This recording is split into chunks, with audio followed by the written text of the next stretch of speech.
ഈ സ്റ്റോറി നിങ്ങൾക്ക് ഇഷ്ടപ്പെട്ടാൽ സബ്സ്ക്രൈബ് ചെയ്യുക. 73.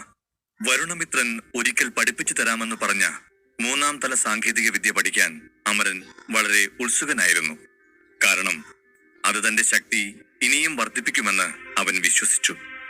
ഇത്തവണ ആ വിദ്യ പഠിപ്പിക്കാനുള്ള സമയം ആഗതമായോ എന്ന് അന്വേഷിച്ച അമരനോട് വരുണമിത്രൻ പറഞ്ഞു, അമര, ദിവസവും 2 പ്രാവശ്യമെങ്കിലും നീ എന്നോട് ഇതിനെക്കുറിച്ച് ചോദിക്കുന്നുണ്ടല്ലോ. സമയമാകുമ്പോൾ ഞാൻ നിനക്ക് പഠിപ്പിച്ചു തരുമെന്ന് ഞാൻ ഇതിനകം പറഞ്ഞിട്ടുണ്ട്. ശരി, ഈ മാന്ത്രിക മൃഗങ്ങളെ കൈകാര്യം ചെയ്യേണ്ട വിദ്യ ഞാൻ ആദ്യം പഠിപ്പിച്ചു തരാം. നിനക്ക് ഈ വിദ്യയാണിപ്പോൾ ആവശ്യം. കാരണം കുമാരൻ ഈ വിദ്യ ഇപ്പോൾ സ്വായത്തമാക്കിയില്ലെങ്കിൽ തീർച്ചയായും ഭാവിയിൽ ആശയക്കുഴപ്പമുണ്ടാകും. വരുണമിത്രൻ പറഞ്ഞു. ഗുരുവിന്റെ വാക്കുകൾ കേട്ടപ്പോൾ 3-ാം തല വിദ്യ പഠിക്കാൻ ഇനിയും സമയമായിട്ടില്ലെന്ന് അമരന് മനസ്സിലായി. അതുകൊണ്ട് അവൻ സങ്കടത്തോടെ തലയാട്ടി. എന്തുപറ്റി അമര? നീ എന്തിനാണിപ്പോൾ സങ്കടപ്പെടുന്നത്? ഞാൻ പറയുന്നത് നിനക്ക് മനസ്സിലായില്ലെന്നുണ്ടോ? നീ ആദ്യം നിന്റെ വിദ്യകളിൽ ശ്രദ്ധ കേന്ദ്രീകരിക്കൂ. ശൂന്യമായ കൈവിദ്യയും അഗ്നിജ്വാലാവിദ്യയും നീ സ്വായത്തമാക്കി കഴിഞ്ഞു. പക്ഷേ അഷ്ടശക്തി വിദ്യയുടെ കാര്യത്തിൽ നീ ഇപ്പോഴും ദുർബലനാണ്. ആദ്യം അവയെല്ലാം നന്നായി പരിശീലിക്കൂ. അത് കഴിഞ്ഞാൽ നമുക്ക് 3-ാം നില സാങ്കേതിക വിദ്യയെക്കുറിച്ച് ചിന്തിക്കാം. വരുണമിത്രൻ കർശനമായി പറഞ്ഞു. ഇത്തരത്തിൽ വരുണമിത്രൻ അമരനെ ശകാരിച്ചു. ശകാരം കേട്ട അമരന് ദേഷ്യം വന്നു. പരിഹാസത്തോടെ വരുണമിത്രനോട് അമരൻ പറഞ്ഞു, അഷ്ടശക്തികൾക്ക് ഞാൻ ദുർബലനാണോ? നിങ്ങൾ എന്താണ് പറയുന്നത് ഗുരു? ഒടുവിൽ ഞാൻ ആ ശക്തി വിക്രമാർജുനന്മേൽ പ്രയോഗിച്ചു. അവനിപ്പോൾ എങ്ങനെയാണെന്ന് നിങ്ങൾക്കറിയില്ലേ? കൈയും ഒടിഞ്ഞു, കട്ടിലിൽ മാനം നോക്കി കിടക്കുന്നു. അവന്റെ ജീവിതകാലം മുഴുവൻ ആ കൈ അങ്ങനെ തന്നെ ആവും. എന്നിട്ട് ആ ശക്തിയിൽ ഞാൻ ദുർബലനാണെന്നാണ് നിങ്ങൾ പറയുന്നത്. അങ്ങനെ പറയാൻ കാരണം എന്താണ്? അമരൻ ചോദിച്ചു. അതേ അമര, നീ പഠിച്ചില്ല എന്നല്ല ഞാൻ പറയുന്നത്. ആ വിദ്യയിൽ പരിശീലനം കുറവാണ് നിനക്ക്. അതായത് ഞാൻ വ്യക്തമാക്കി തരാം. വിക്രമാർജുനനുമായി നീ ചന്തയിൽ വെച്ച് നടത്തിയ യുദ്ധത്തിനിടയിൽ വിക്രമാർജുനന്റെ ഒരു പ്രത്യാക്രമണത്തിനിടെ നിന്റെ കാൽ തൽക്കാലം മരവിച്ചത് നീ ഓർക്കുന്നില്ലേ? ആ സമയം ഭാഗ്യം കൊണ്ട് മാത്രമാണ് നീ രക്ഷപ്പെട്ടത്. അന്ന് അങ്ങനെ സംഭവിക്കാൻ കാരണം നിന്റെ പരിശീലനക്കുറവാണ്. അതുമാത്രമല്ല അമര, അഷ്ടശക്തിയും 3-ാം നില വിദ്യയ്ക്ക് തുല്യമായ ഒരു വിദ്യയാണ്. നന്നായി പരിശീലിച്ചാലും നിങ്ങളെക്കാൾ 4 നക്ഷത്രങ്ങൾ ഉയർന്ന യോദ്ധാക്കളെ പോലും കുമാരന് എളുപ്പത്തിൽ പരാജയപ്പെടുത്താൻ സാധിക്കും. അന്ന് ചന്തയിൽ വെച്ചുണ്ടായ യുദ്ധത്തിൽ നീ ഒരു സമയത്ത് അവന്റെ ആക്രമണത്തിൽ ദൂരേക്ക് തളർന്നു വീണിരുന്നില്ലേ? പരിശീലനത്തിന്റെ തവണകൾ കൂടിയാൽ അത്തരത്തിലുള്ള സംഭവങ്ങൾ ഒന്നും ഒരിക്കലും ഇനി ആവർത്തിക്കില്ല. ഇത് കേട്ടപ്പോൾ അമരൻ നിശബ്ദനായി. അഭ്യസിക്കുമ്പോൾ യോദ്ധാക്കൾ അഷ്ടശക്തികളെ നിയന്ത്രിക്കാൻ പഠിക്കണം. ഞാൻ നിന്നെ കണ്ടിടത്തോളം നിന്റെ ബാഹ്യശക്തികളല്ലാതെ ഒരു ശക്തിയും നിങ്ങൾ ഉപയോഗിക്കുന്നില്ല. നീ നിന്റെ എല്ലാ ശക്തികളെയും ബാഹ്യശക്തികളുമായി ചേർന്ന് ഉപയോഗിക്കുമ്പോൾ നീ യുദ്ധം ചെയ്യേണ്ട ആവശ്യം പോലും വരില്ല. വരുണമിത്രൻ പറഞ്ഞു. എന്നാൽ ആന്തരിക ശക്തികൾ, അതായത് ആ ആന്തരിക പ്രകാശം ബാഹ്യശക്തികളുമായി എങ്ങനെ കലരും? അമരൻ ചോദിച്ചു. അമരൻ പറയാൻ ശ്രമിക്കുന്നത് വരുണമിത്രന് മനസ്സിലായി. ഇതുവരെ അമര, നിനക്കതിന്റെ ആവശ്യം തോന്നിയിട്ടേയില്ല. എപ്പോൾ ഉപയോഗിക്കുമ്പോഴും ബാഹ്യശക്തി ശക്തിയേറിയതുകൊണ്ടാണ് നിനക്കതിനെ സജീവമാക്കാൻ കഴിഞ്ഞത്. അതുകൊണ്ടാണ് നിന്റെ ആന്തരിക ശക്തി ഉപയോഗിക്കണമെന്ന് നിനക്ക് തോന്നാതിരുന്നത്. അതെങ്ങനെയെന്ന് ഞാൻ പറയാം. ശ്രദ്ധിച്ചു കേൾക്കൂ അമര. ആദ്യം വേഗം കണ്ണടച്ച് നിന്റെ ആത്മാവിനെ കണ്ടെത്താൻ ശ്രമിക്കൂ. വരുണമിത്രൻ നിർദ്ദേശിച്ചു. അമരൻ ഇത് കേട്ട് അല്പം മടിച്ചു. പക്ഷേ ഗുരുകൽപ്പന അനുസരിച്ച് മരത്തിനടുത്ത് ചെന്നിരുന്ന് ധ്യാനത്തിലിരുന്നു. പിന്നെ മെല്ലെ കണ്ണുകളടച്ച് തീജ്വാലയിലേക്ക് നോക്കി. ചുറ്റുമുള്ള അന്തരീക്ഷം പൂർണ്ണമായും നിശബ്ദമായിരുന്നു. വിറക് കത്തുന്ന ശബ്ദവും പ്രാണികളുടെ കരച്ചിലും മാത്രമേ കേൾക്കാനായുള്ളൂ. പിന്നെ അമരൻ കുറച്ചുനേരം കണ്ണടച്ച് ആത്മാവിനെ അന്വേഷിക്കാൻ തുടങ്ങി. അപ്പോൾ അവൻ പെട്ടെന്നൊരു കാര്യം മനസ്സിലാക്കി കണ്ണു തുറന്നു. കണ്ണുകൾ തുറന്നപ്പോൾ അവൻ തന്റെ ശക്തി അനുഭവിച്ചു. മുഷ്ടി ചുരുട്ടി അതിൽ നിന്നിപ്പോൾ ഒരു മഞ്ഞ വെളിച്ചം പുറപ്പെടുന്നു. ഏതാനും നിമിഷങ്ങൾക്ക് ശേഷം അമരൻ അടുത്തുള്ള മരത്തിന്റെ തടിയിൽ മുഷ്ടി ചുരുട്ടി ഇടിച്ചുകൊണ്ട് അഷ്ടശക്തികളെ എന്ന് വിളിച്ചു പറഞ്ഞു. അവൻ അലറി. അപ്പോൾ മരത്തിൽ മുഷ്ടിമുട്ടിയ ഉടനെ കാട്ടിൽ വലിയ ശബ്ദം കേട്ട് അവൻ കുത്തിയ സ്ഥലത്ത് ഇപ്പോൾ ഒരു വലിയ കുഴി ഉണ്ടായിരുന്നു. അതിനുശേഷം അമരൻ തന്റെ ഉള്ളിലെ ബലം ഉപയോഗിച്ച് മറ്റേ കൈകൊണ്ട് വീണ്ടും കുത്തുകയായിരുന്നു. എന്നാൽ ഈ സമയം അമരന്റെ ശക്തികൾ ദ്വാരത്തിലൂടെ മരത്തിന്റെ വേരിലെത്തി. കുറച്ച് നിമിഷങ്ങൾക്ക് ശേഷം ഒരു വിചിത്രമായ ശബ്ദം കേട്ടു. അമരൻ മരത്തിന്റെ വേരിന്റെ ഭാഗത്ത് നോക്കിയപ്പോൾ അഗ്നിപർവ്വതം പോലെയുള്ള ശക്തികൾ പുറത്തു വരുന്നത് കണ്ടു. ഉടൻ തന്നെ അവൻ മരത്തിനടുത്ത് നിന്ന് മാറാൻ തുടങ്ങി. അല്പദൂരം ഓടിയപ്പോൾ തന്നെ വലിയ ശബ്ദത്തോടെ ആ മരം പൊട്ടിത്തെറിച്ചു. ഇത് കണ്ട് അമ്പരന്ന് പോയ അമരന്റെ കണ്ണുകൾ വിടർന്നു.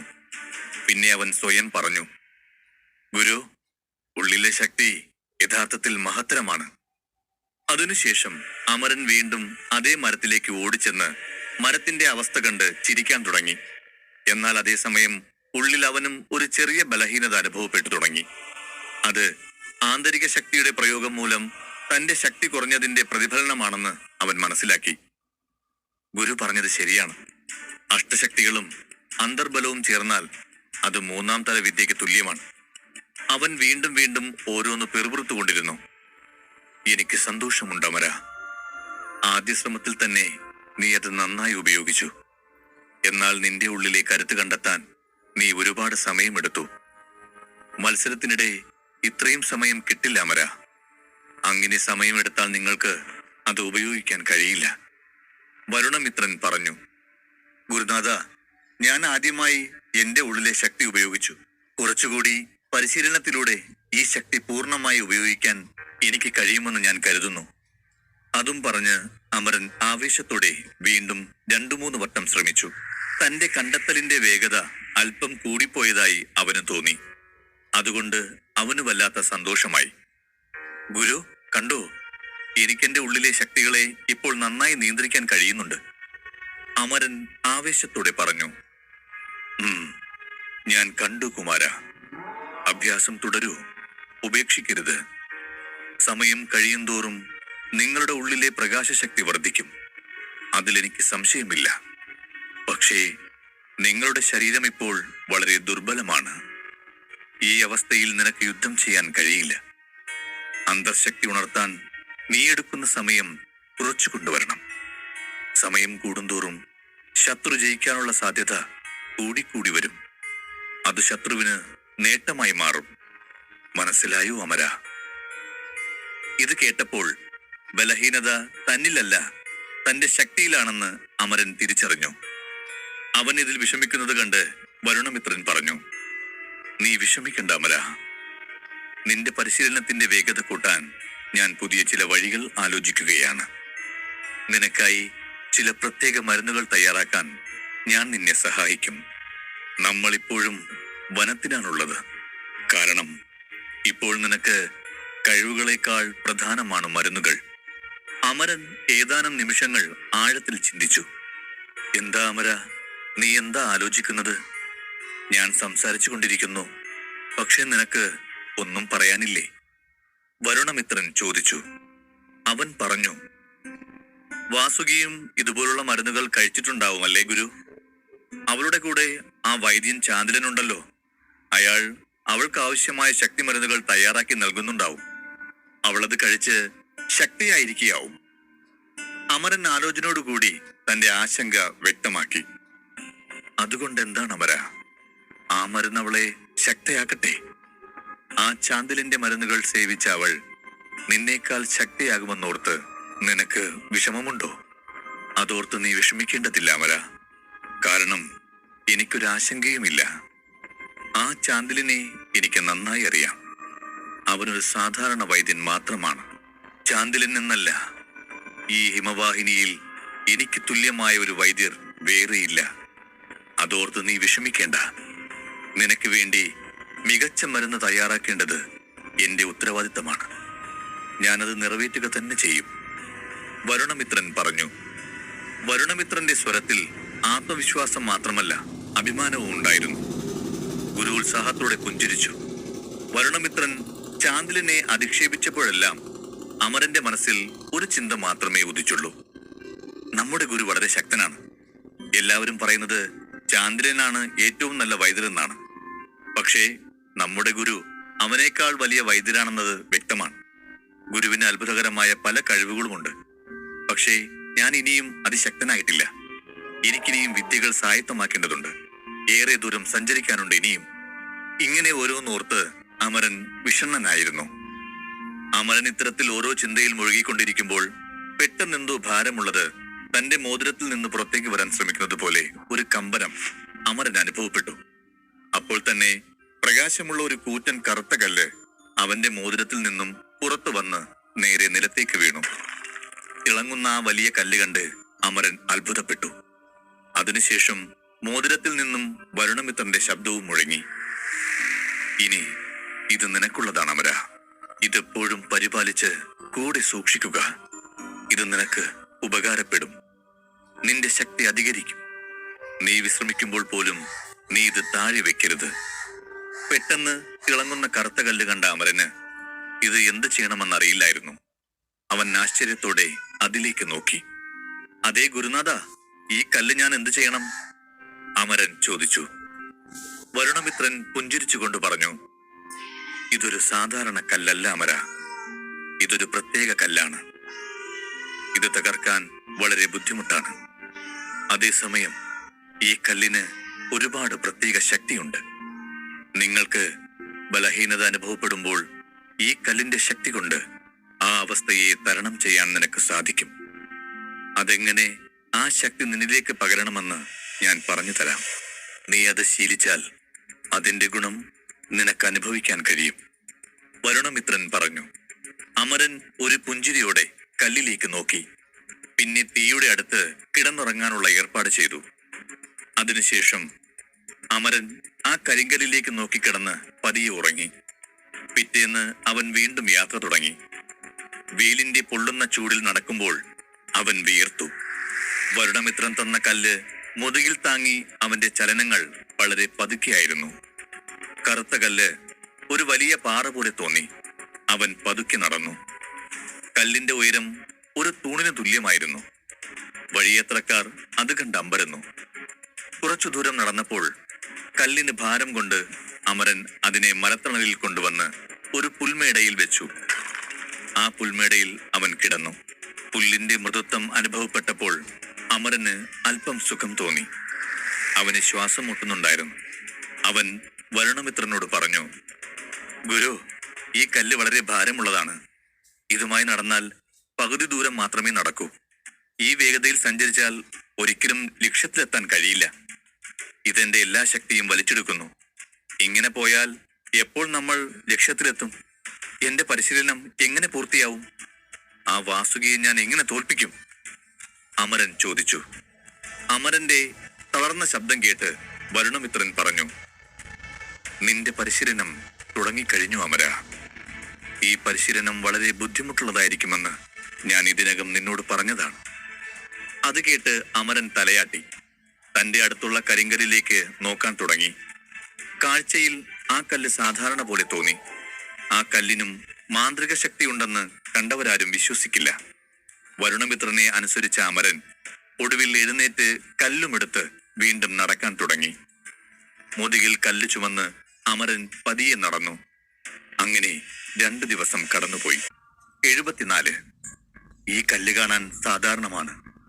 പക്ഷേ അതിനൊപ്പം നടക്കുമ്പോൾ മാത്രമേ അതിന്റെ യഥാർത്ഥ ഭാരം അറിയുകയുള്ളൂ. ആ കല്ലും ചുമന്നു നടക്കുമ്പോൾ എന്റെ ശക്തികൾ പോലും ഒന്നുമല്ലാതായി പോയതുപോലെ തോന്നും. പക്ഷേ അതും ഒരു വിധത്തിൽ നല്ലതാണ്. ഞാനൊരു അപരാജിതനാണെന്ന് കാണുന്നവരാരും ചിന്തിക്കില്ല. ഒരു സാധാരണ കല്ല് പോലും ഉയർത്താൻ പറ്റാത്ത ഒരു ദുർബലനാണ് ഞാൻ എന്ന് കാഴ്ചക്കാർ ഏവരും കരുതും. അതുകൊണ്ട് അവരുടെ ശ്രദ്ധ എന്റെ മേൽ പതിയില്ല. അമരൻ ചിന്തിച്ചു. പിന്നെ തളർച്ചയോടെ കയ്യിലെ സമ്പാദ്യ മോതിരം തടവാൻ തുടങ്ങി. അതിൽ നിന്നും ഒരു പച്ച ഗുളിക വന്ന് അവന്റെ കയ്യിൽ വീണു. അവൻ അതെടുത്തു.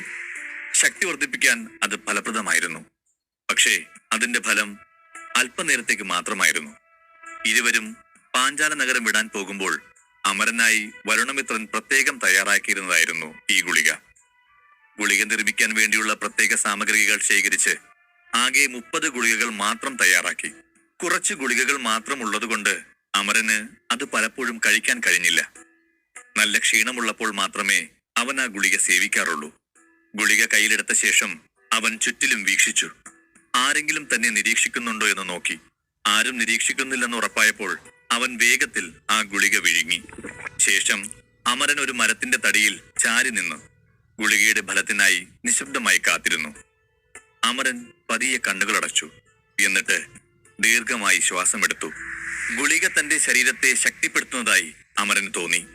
അതേസമയം അവന്റെ ക്ഷീണം കുറഞ്ഞു. ക്ഷീണം മാറി സാധാരണ നില കൈവരിച്ചു അമരൻ. എന്നിട്ട് അവൻ തന്റെ മുഖം തൊട്ടു നോക്കി. തീർച്ചയായും ഈ മരുന്ന് വളരെ ഉപയോഗപ്രദമായ മരുന്നാണ്. മുമ്പത്തേക്കാൾ ശക്തനായ പോലെ അവന് തോന്നി. പിന്നെ തന്റെ മുഖത്ത് പുഞ്ചിരി വിടർത്തി ആ കറുത്ത കല്ലും മുതുകിൽ താങ്ങി വീണ്ടും നടക്കാൻ ഒരുങ്ങി. ഒടുവിൽ അവൻ ഒരു ചെറിയ പട്ടണത്തിലെത്തി. ആ ഗ്രാമം മാന്ത്രിക മൃഗങ്ങൾ നിറഞ്ഞ വനത്തിന് വളരെ അടുത്തായിരുന്നു. തെരുവിൽ അലഞ്ഞും തിരിഞ്ഞും നഗരത്തിലെ സ്ത്രീകളെക്കുറിച്ച് മോശമായി സംസാരിച്ചും മദ്യം നുകർന്ന് പിന്നെ മാന്ത്രിക മൃഗങ്ങളെ തിരഞ്ഞും അലഞ്ഞു തിരിയുന്ന പോരാളികളായിരുന്നു അവിടെ ജീവിച്ചിരുന്നവരിൽ ഭൂരിഭാഗവും. ഇതെല്ലാം കണ്ടുകൊണ്ട് അമരൻ പാതയോരത്തുകൂടി നടന്നു പോവുകയായിരുന്നു. അമരന്റെ പുറകിൽ തൂങ്ങിക്കിടക്കുന്ന വലിയ കരിങ്കല്ല് അവിടെയുള്ളവരുടെ ശ്രദ്ധ ആകർഷിച്ചു. പക്ഷെ അവൻ എല്ലാവരെയും അവഗണിച്ച് വിയർപ്പ് തുടച്ച് മുന്നോട്ട് നീങ്ങി. അപ്പോഴാണ് അമരൻ ആ കാഴ്ച കണ്ടത്. പാതക്കിരുവശവും ധാരാളം കടകളുണ്ട്. വേലിനെ വകവയ്ക്കാതെ ആളുകളുടെ തിരക്കായിരുന്നു ആ കടകളിൽ നിറയെ. ഒന്നും മിണ്ടാതെ കടകളിലേക്ക് നോക്കി നടന്നുകൊണ്ടിരുന്ന അവന്റെ കണ്ണുകൾ പെട്ടെന്ന് ഒരു വലിയ ഔഷധക്കടയിലേക്ക് പതിച്ചു. പനിനീർക്കട എന്നാണ് കടയുടെ പേര്. യഥാർത്ഥത്തിൽ അമരന് ആയുധങ്ങളോ കവചങ്ങളോ വാങ്ങാൻ പോലും താല്പര്യമില്ലായിരുന്നു. പക്ഷേ പച്ചമരുന്നുകൾ വാങ്ങുന്നതിൽ അമരന് വലിയ താല്പര്യമുണ്ടായിരുന്നു. ഔഷധ സസ്യമാണ് നല്ലത്. അതിൽ നിന്നുള്ള മരുന്ന് കൂടുതൽ ഫലപ്രദമാണെന്ന് അവനറിയാം. മാന്ത്രിക മൃഗങ്ങളിൽ നിന്നും രക്ഷ നേടാനും ഈ മരുന്നുകൾ ഉപയോഗപ്രദമാണെന്ന് അമരൻ അറിയാമായിരുന്നു. ഉടൻ തന്നെ അമരൻ കടയുടെ അടുത്തേക്ക് നീങ്ങി. കടയുടെ വാതിൽ തുറന്ന് അകത്ത് കയറി. കടയ്ക്കുള്ളിൽ അധികം വെളിച്ചമില്ലെങ്കിലും തിങ്ങി നിറഞ്ഞ ആൾക്കൂട്ടമായിരുന്നു. ഈ സമയം കടയിലാകെ നല്ല തിരക്കായതിനാൽ ആരും അടുത്തേക്ക് വന്നില്ല. എന്നിട്ടും അമരൻ വളരെ സന്തോഷവാനായി കാണപ്പെട്ടു. അമരൻ കടയിൽ ഉള്ളതെല്ലാം സൂക്ഷിച്ചു നോക്കാൻ തുടങ്ങി. ചെറിയൊരു മരുന്നിൽ കണ്ണു വീണപ്പോൾ അവൻ ഞെട്ടിപ്പോയി. രക്തം കട്ടപിടിക്കുന്ന മരുന്ന്. അതിനർത്ഥം ഇവിടെയും ഒരു വൈദ്യരുണ്ടെന്നാണോ എന്ന് ചിന്തിച്ച് അവൻ മുന്നോട്ട് നടന്നു. അപ്പോൾ ആ കടയിലെ എല്ലാ മരുന്നുകളും അവൻ ഓരോന്നോരോന്നായി നോക്കി. പക്ഷേ അവയൊന്നും അവന് ഇഷ്ടപ്പെട്ടില്ല. കടയിൽ ഒന്ന് കണ്ണോടിച്ചു. അവിടെ ഒന്നും വേണ്ടെന്ന് കരുതി അവൻ പോകാൻ തിരിഞ്ഞപ്പോൾ മൂലയിൽ വെച്ചിരിക്കുന്ന ഒരു കുപ്പിയിൽ കണ്ണുകൾ വീണു. അവൻ പെട്ടെന്ന് നിന്നു. കടയുടെ മൂലയിൽ ഒളിപ്പിച്ച മഞ്ഞ നിറത്തിലുള്ള ഒരു വസ്തുവിലായിരുന്നു അവന്റെ കണ്ണുകൾ പതിഞ്ഞത്. ആ മരുന്നിന് ഒരു പരിഗണനയും കൊടുക്കാതെ അലക്ഷ്യമായി ഒരു മൂലയിൽ വെച്ചിരിക്കുകയായിരുന്നു. പക്ഷേ അത് കണ്ട അമരൻ കണ്ണുകൾ വിടർത്തി ആ മഞ്ഞക്കുപ്പിയിലേക്ക് നോക്കി. അപ്പോൾ പെട്ടെന്ന് പുറകിൽ നിന്ന് ആരുടെ ശബ്ദം കേട്ടു. എന്തു വേണം? ശബ്ദം ചോദിച്ചു. ഉടനെ അമരൻ തിരിഞ്ഞു നോക്കിയപ്പോൾ അരികിൽ ഒരാളെ കണ്ടു. അയാളെ കണ്ടപ്പോൾ തന്നെ ആ കടയിലെ ജോലിക്കാരനാണെന്ന് അമരന് മനസ്സിലായി. ആ മനുഷ്യൻ ആദ്യം അമരനെയും അവന്റെ വസ്ത്രങ്ങളെയും നോക്കി. പിന്നെ അമരൻ അതുവരെ നോക്കിയിരുന്ന മഞ്ഞക്കുപ്പികളിലേക്കും അയാൾ നോക്കി. പിന്നെ എന്തോ ആലോചിച്ചുകൊണ്ട് ആ മനുഷ്യൻ 2 അടി മുന്നോട്ട് നീങ്ങി കണ്ണാടി വാതിൽ തുറന്ന് മഞ്ഞക്കുപ്പി പുറത്തെടുത്ത് അമരനെ നോക്കി പറഞ്ഞു, പനനീർ സത്ത്. ഇതിന്റെ വില 100 സ്വർണ്ണ നാണയമാണ്. എന്തിനാണ് ഈ കടക്കാരൻ ഇത്ര ധൃതി വെക്കുന്നത്? ഒരുപക്ഷെ ഈ മരുന്നിന്റെ വില കുറവായതുകൊണ്ടാകാം. ചിലപ്പോൾ ഇവിടെ വന്ന എല്ലാ ആളുകളും വില കൂടിയ മരുന്ന് വാങ്ങാൻ വന്നതാകാം. ആർക്കറിയാം? നന്നായി. ഇതിന് എനിക്ക് എന്ത് ചെയ്യാൻ പറ്റും? ഞാൻ വന്നത് എന്റെ വേലയ്ക്കാണ്. അമരൻ ചിന്തിച്ചു. ആ കുപ്പി കയ്യിലെടുത്തപ്പോൾ തന്നെ അതിന്റെ മൂടിയിൽ പറ്റിപ്പിടിച്ചിരിക്കുന്ന ഇളം ചുവപ്പ് കലർന്ന നിറം അമരൻ ഉടൻ തന്നെ കയ്യിലെടുത്തു നോക്കി. അതിൽ രക്തം പതിഞ്ഞ പോലെ ഇളം ചുവപ്പ്. അത് കണ്ടപ്പോൾ അമരൻ ഒന്ന് ഞെട്ടി. ഉടൻ തന്നെ അവൻ സ്വയം നിയന്ത്രിച്ചു. സന്തോഷം മുഖത്ത് കാണിക്കാൻ അനുവദിച്ചില്ല. ഇതിനെ തുടർന്ന് അയാൾ കുപ്പിയുടെ അടപ്പ് തുറന്നു മണത്തു. അതിന് ചോരയുടെ മണം. അമരന്റെ ഹൃദയമിടിപ്പ് കൂടാൻ തുടങ്ങി. അപ്പോൾ വരുണമിത്രൻ മോതിരത്തിൽ നിന്ന് പറഞ്ഞു, അമര, നീ വളരെ ഭാഗ്യവാനാണ്. കാരണം നിന്റെ കയ്യിലുള്ള വസ്തു അതുല്യമാണ്. രക്തവർണ്ണ പനിനീർ സത്ത് എന്നാണ് അതിന്റെ പേര്. ഈ പനിനീർ സത്ത് വളരെ പ്രത്യേകതയുള്ളതാണെന്ന് എല്ലാവർക്കും അറിയാം. മഞ്ഞ പനിനീർ പൂവിന്റെ നീരിൽ നിന്നുണ്ടാക്കുന്ന മരുന്നാണിത്. പക്ഷേ ഇതിന്റെ നിറം ചുവപ്പാണ്. നിറത്തിലെ ഈ പ്രത്യേകത കാരണം പലർക്കും ഈ മരുന്നുകൾ മാറിപ്പോവാറുണ്ട്. രണ്ടു മരുന്നുകളും തമ്മിലുള്ള വ്യത്യാസം ഒരു വിദഗ്ധന് മാത്രമേ അറിയൂ. കടയുടമ വിദഗ്ധനല്ലെന്നും അമരന് മനസ്സിലായി. ഈ കടയിൽ താൻ തിരയുന്ന അതുല്യമായ സാധനം കണ്ടെത്തിയതിൽ അമരൻ വളരെ സന്തോഷിച്ചു. ഈ രക്തരൂഷിത പനിനീർ സത്ത് നിർമ്മിച്ചത് പനിനീർ പൂക്കളിൽ നിന്നാണ്. ഈ പനിനീർ സത്തിനും അഗ്നിജ്വാലാ മന്ത്രത്തിനും ഒരു പ്രത്യേക ബന്ധമുണ്ടായിരുന്നു. ഇത് പലർക്കും അറിയില്ല. വാസ്തവത്തിൽ ജ്വാലാമായാജാലം സൃഷ്ടിക്കാൻ ദൈവിക വെളിച്ചം ആവശ്യമായിരുന്നു. എന്നാൽ ആ വെളിച്ചം കൈകാര്യം ചെയ്യുന്നത് അപകട സാധ്യതയുള്ളതാണ്. കാരണം ദിവ്യപ്രകാശം അത്യന്തികം അപകടകരവും എല്ലാത്തിനെയും നശിപ്പിക്കാനുള്ള ശക്തിയുള്ളതുമായിരുന്നു. ശക്തിക്ക് പേരുകേട്ട കുലീനമായ ലോഹങ്ങൾ പോലും ദിവ്യപ്രകാശത്തിന് മുന്നിൽ ഉരുകിപ്പോവുമായിരുന്നു. ആ ലോഹവുമായി താരതമ്യപ്പെടുത്തുമ്പോൾ മനുഷ്യ ശരീരം വളരെ ദുർബലമായിരുന്നു. അതിനാൽ പ്രകാശം പൂർണ്ണമായും ഉള്ളിൽ ഉൾക്കൊള്ളാൻ യോദ്ധാവിനാവില്ല. ആ ഗ്രാമത്തിലെ ഒരു സാധാരണ മരുന്ന് കടയിൽ നിന്ന് താൻ തിരഞ്ഞ രക്തരൂഷിതമായ പനിനീർ സത്ത് കിട്ടുമെന്ന് അമരൻ ഒരിക്കലും പ്രതീക്ഷിച്ചിരുന്നില്ല. അത് തിരിച്ചറിഞ്ഞപ്പോൾ അവന് സന്തോഷം തോന്നി. പക്ഷേ കടയുടമയുടെ മുന്നിൽ ആ സന്തോഷം പ്രകടിപ്പിച്ചില്ല. ഈ കടയുടമ ഒരു വിദഗ്ധനാണെന്ന് തോന്നുന്നില്ല. അതുകൊണ്ട് ഈ മരുന്നിന്റെ മൂല്യം അറിയാൻ സാധ്യതയില്ല. എന്നാൽ അവന്റെ മുന്നിൽ സന്തോഷിച്ചാൽ ഈ മരുന്നിന്റെ വില വർദ്ധിപ്പിക്കാൻ സാധ്യതയുണ്ട്. അമരൻ ആലോചിച്ച് നിശബ്ദനായി നിന്നു. ഇതുപോലെ ഇനിയും എത്ര പനിനീർ സത്ത് നിറച്ച കുപ്പികൾ നിങ്ങളുടെ പക്കലുണ്ട്? ഒന്നെല്ലാം എന്നെ കാണിക്കാമോ? ഞാൻ അവയെല്ലാം വാങ്ങാൻ തയ്യാറാണ്, അമരൻ ചോദിച്ചു. കടയുടമ അമരനെ തല മുതൽ പാദം വരെ ഒന്ന് നോക്കി. പനിനീർ മരുന്നിന് വില കുറവാണ്, പക്ഷേ വലിയ അളവിൽ വാങ്ങിയാൽ പണം കൂടുതലാണ്. അപ്പോഴാണ് അമരന്റെ കയ്യിലെ സമ്പാദ്യ മോതിരം അയാൾ ശ്രദ്ധിച്ചത്. ഇപ്പോൾ എടുത്തു വരാം എന്ന് പറഞ്ഞ് അവൻ അകത്തേക്ക് പോയി. പനിനീർ സത്തടങ്ങുന്ന ഒരു വലിയ കടലാസ് പെട്ടി കൊണ്ടുവന്ന് അമരന് മുമ്പിൽ വെച്ചു. അമരൻ കുപ്പികൾ ഓരോന്നായി തുറന്നു പരിശോധിച്ചു. പക്ഷേ നിരാശയോടെ അവയൊക്കെ തിരികെ വെച്ചു. കാരണം അയാൾ കൊണ്ടുവന്ന പെട്ടിയിൽ ഏതാണ്ട് 55ഓളം കുപ്പികൾ ഉണ്ടായിരുന്നു. പക്ഷേ അവയിൽ ഒന്നുപോലും തന്റെ കയ്യിൽ മുമ്പ് കിട്ടിയ പനിനീർ സത്തല്ലെന്ന് അമരന് മനസ്സിലായി. എന്നാലും വേറെ വഴിയില്ലാതെ അത് വാങ്ങാൻ തീരുമാനിച്ചു. സഞ്ചിയിൽ നിന്നും സ്വർണ്ണ നിറത്തിലുള്ള നിധി കടലാസ് എടുത്ത് കടയുടമയെ ഏൽപ്പിച്ചു. അതിൽ നിന്ന് ആവശ്യമായ തുകയെടുത്ത് അയാൾ കടലാസ് തിരികെ നൽകി. സുഹൃത്തെ, ഞാൻ ഈ പട്ടണത്തിൽ പുതിയ ആളാണ്. അറിയാൻ വേണ്ടിയാണ് ചോദിക്കുന്നത്. ഈ മരുന്നുകൾ ഉണ്ടാക്കാനുള്ള ഔഷധ സസ്യങ്ങൾ എവിടെ നിന്ന് കിട്ടും? മാന്ത്രിക മൃഗവനത്തിൽ നിന്നാണോ? അമരൻ ചോദിച്ചു. ദേ സുഹൃത്തെ, ഇവിടെ എത്രയോ കാലം മുമ്പേ തന്നെ മാന്ത്രിക മൃഗങ്ങൾ കാട്ടിൽ വിഹരിക്കാൻ തുടങ്ങിയിരുന്നു. ഈ ഗ്രാമം കാടിനുള്ളിലാണ്. പക്ഷേ ഇത് കാടിന് പുറത്തുള്ള പ്രദേശമാണ്. പ്രധാന വനത്തിൽ മാത്രമാണ് കൂടുതൽ മാന്ത്രിക മൃഗങ്ങൾ ഉള്ളത്. അതുകൊണ്ട് മരുന്നുകൾ ഉൾക്കാട്ടിൽ എത്തുന്നതിന് മുൻപേ ഉള്ളംപുറം വനത്തിൽ നിന്നാണ് ശേഖരിക്കുന്നത്. വനം ആരംഭിക്കുന്ന ഭാഗത്ത് നിന്ന് മാത്രമേ മൂലികകൾ ശേഖരിക്കാറുള്ളൂ. മൃഗങ്ങൾ പുറത്തിറങ്ങാതിരിക്കാൻ വനപാലകരായ പടയാളികൾ കാവൽ നിൽക്കാറുണ്ട്. അതുകൊണ്ട് ഔഷധ സസ്യങ്ങൾ പറിക്കാൻ പോകുന്നവർക്ക് കുറച്ച് സുരക്ഷയുണ്ടാകും, കടയുടമ പറഞ്ഞു. കടക്കാരനോട് സംസാരിച്ചു കൊണ്ടിരിക്കുമ്പോൾ അമരൻ മരുന്നുകൾ വാങ്ങി നിധിമോതിരത്തിൽ സൂക്ഷിച്ചു. കടയ്ക്ക് പുറത്ത് 2 ചെറുപ്പക്കാർ സംസാരിക്കുന്നത് അമരൻ കേട്ടു. രണ്ടുപേരും ഏതോ പെൺകുട്ടിയെ കുറിച്ച് സംസാരിക്കുകയായിരുന്നു. ഒന്നാമത്തെയാൾ പറഞ്ഞു, അതാ എന്തൊരഴക്, പ്രതിഭ പോലെ ആകാര വടിവുള്ളവൾ. അത് കേട്ട രണ്ടാമത്തെയാൾ പറഞ്ഞു, നീ കുറച്ചു നേരം മിണ്ടാതിരിക്കൂ. നമ്മുടെ ഗ്രാമത്തിൽ നിന്ന് സുരക്ഷയ്ക്കായി പോയ യോദ്ധാക്കൾ പരിക്കുകളോടെ തിരിച്ചു വരുന്നുണ്ട്. അവരെ പരിശോധിച്ച് പരിപാലിക്കേണ്ടത് ഇവളാണ്. നാളെ നിങ്ങൾക്ക് എന്തെങ്കിലും സംഭവിച്ചാലും നിന്നെ ചികിത്സിച്ച് ഭേദമാക്കേണ്ടതും ഇവളാണ്. നിന്റെ സംസാരം അവളുടെ കാതിലെത്തേണ്ട. അതത്ര നല്ലതായിരിക്കില്ല. അവളിത് കേട്ടാൽ ചിലപ്പോൾ നിന്റെ നാവ് പറഞ്ഞ് ദൂരെ കളയും. അയ്യോ വേണ്ട, ഞാൻ വെറുതെ ഒരു തമാശയ്ക്ക് പറഞ്ഞതാ. നാവില്ലാതെ എനിക്ക് ജീവിക്കാൻ പറ്റില്ല. നമുക്കിവിടെ നിന്ന് പോകാം. അവർ രണ്ടുപേരും ചിരിച്ചുകൊണ്ട് ആ സ്ഥലം വിട്ടു. ആ ചെറുപ്പക്കാരുടെ സംഭാഷണം ശ്രവിച്ച അമരൻ, ആരാണ് ഈ വൈദ്യർ?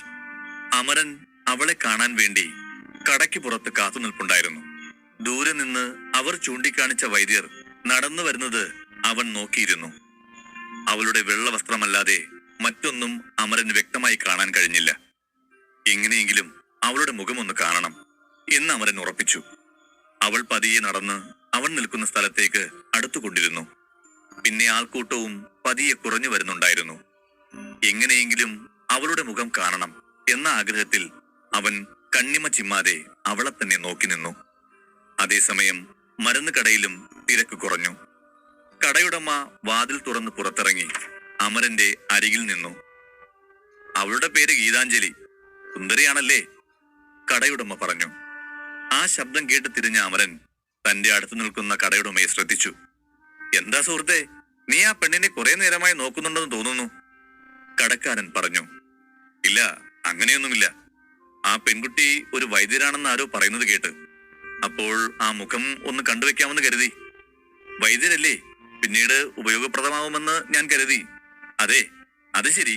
ഞാൻ ആ പെൺകുട്ടിയാണ് നോക്കുന്നതെന്ന് നിങ്ങൾക്ക് എങ്ങനെ മനസ്സിലായി? അമരൻ ചോദിച്ചു. അധ്യായം 75.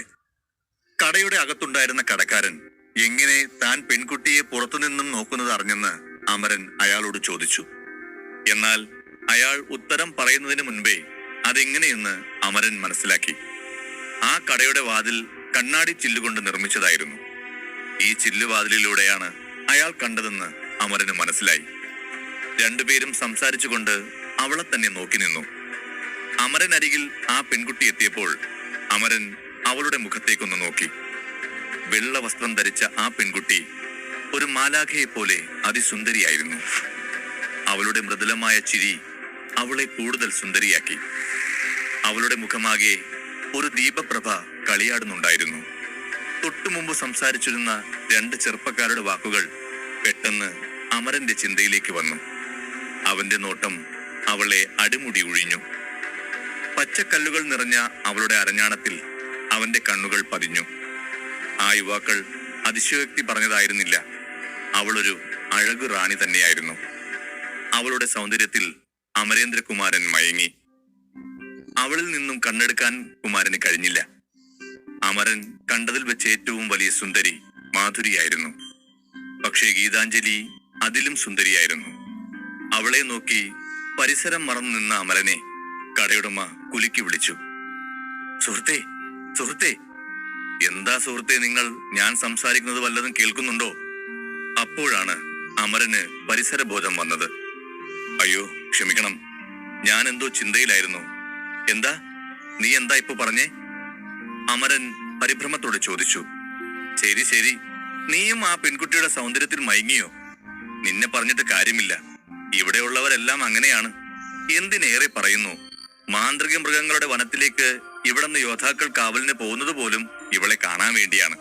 പരിക്ക് പറ്റിയാൽ ഗീതാഞ്ജലി ആണല്ലോ ചികിത്സ നടത്തുന്നത്. അതുപോലെ മൂലിക ശേഖരിക്കാൻ യോദ്ധാക്കൾക്ക് വനത്തിൽ അവൾക്കൊപ്പം പോവുകയും ചെയ്യാം. അവൾക്ക് വേണ്ടി മരിക്കാനും തയ്യാറാണ് യുവാക്കൾ, അവൻ പറഞ്ഞു. നീ എന്തായി പറയുന്നത്? അവർ വനത്തിൽ പോവില്ല. ഔഷധ ചെടികൾ കൊണ്ടുവരാൻ വൈദ്യരും വനത്തിൽ പോകണ്ടേ? അമരൻ ചോദിച്ചു. അങ്ങനെയല്ല സുഹൃത്തേ, അവൾ ഒരു വൈദ്യയാണ്. പക്ഷേ എല്ലാ വൈദ്യരെയും പോലെ അത്ര മികച്ച വൈദ്യൊന്നുമല്ല. അവൾക്ക് മരുന്ന് തയ്യാറാക്കാനൊക്കെ അറിയാം, അത്ര തന്നെ. അത്ര സൂക്ഷ്മമായി മരുന്ന് തയ്യാറാക്കാനൊന്നും അവൾക്കറിയില്ല. ഈ ഗ്രാമത്തിൽ വേറെ വൈദ്യനില്ലാത്തത് കൊണ്ട് അവൾ തയ്യാറാക്കുന്ന മരുന്ന് വളരെ നല്ലതാണ്.